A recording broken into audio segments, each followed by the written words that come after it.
Oi, pessoal, bom dia, tudo bem? A paz do Senhor.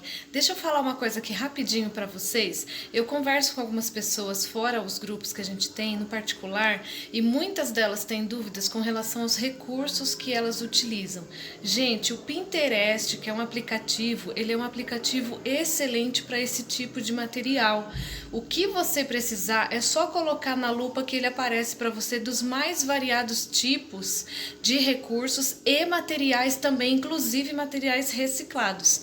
A maior dificuldade que eu vejo, na verdade, que conversando com vocês, é a falta de instrução da palavra. Eu acho que um curso de teologia que seja o básico, ele tira todas as dúvidas e te capacita a você ensinar melhor as crianças. Sim, para ensinar a criança, eu preciso sim de um curso de teologia que seja o básico.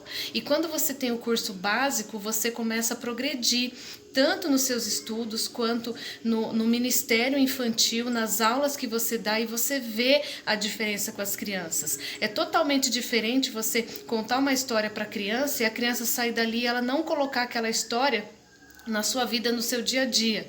A Bíblia aponta para Cristo. Se eu não colocar Cristo ou o Novo Testamento, que seja a minha lição, o meu tema está no Antigo Testamento, eu tenho que colocar Cristo, eu tenho que colocar o Novo Testamento. Tá, gente? Vamos entender isso. Recurso visual a gente encontra em qualquer lugar. Você joga no Google, você consegue, você joga no aplicativo Pinterest, você consegue também, mas a palavra de Deus não tem como. Não é qualquer cursinho, não é qualquer pastor. Às vezes você joga no YouTube alguma informação, como que eu posso ensinar Caim e Abel, mas será que sobre Caim e Abel, aquela igreja, aquela pessoa que colocou ali é válido? Então, procura estar fazendo um cursinho que seja o básico para você poder ministrar melhor as suas aulas.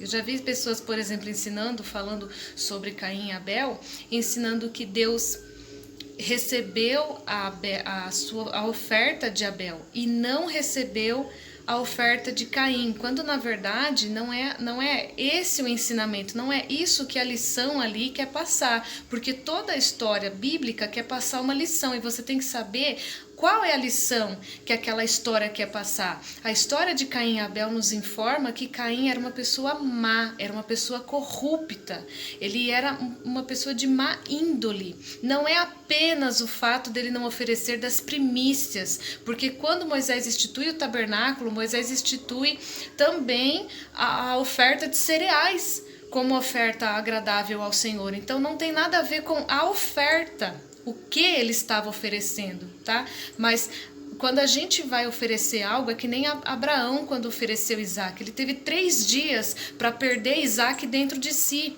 Por isso é que a gente costuma falar que Jesus morreu muito antes da origem do mundo, porque Jesus morreu dentro do coração, entre aspas, de Deus, antes de Jesus vir.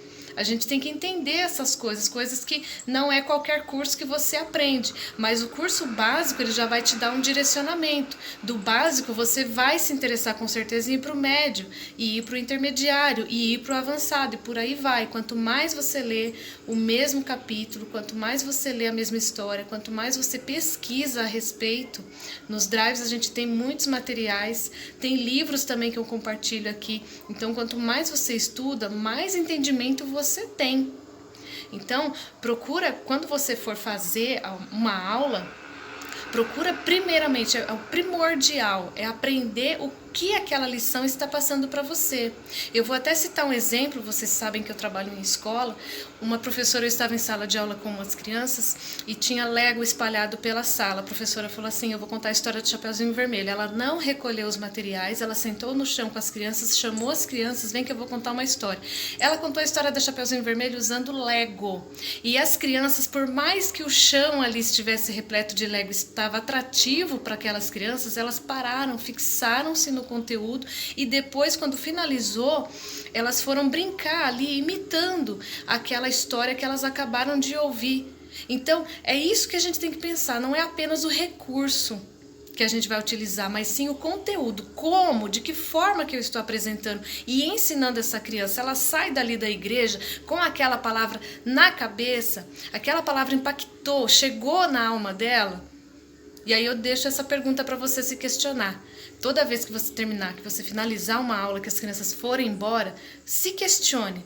Será que as crianças vão sair daqui dessa aula minha com essa aula na cabeça, com o conteúdo que eu ensinei fixo dentro de si para usar lá fora no seu dia a dia?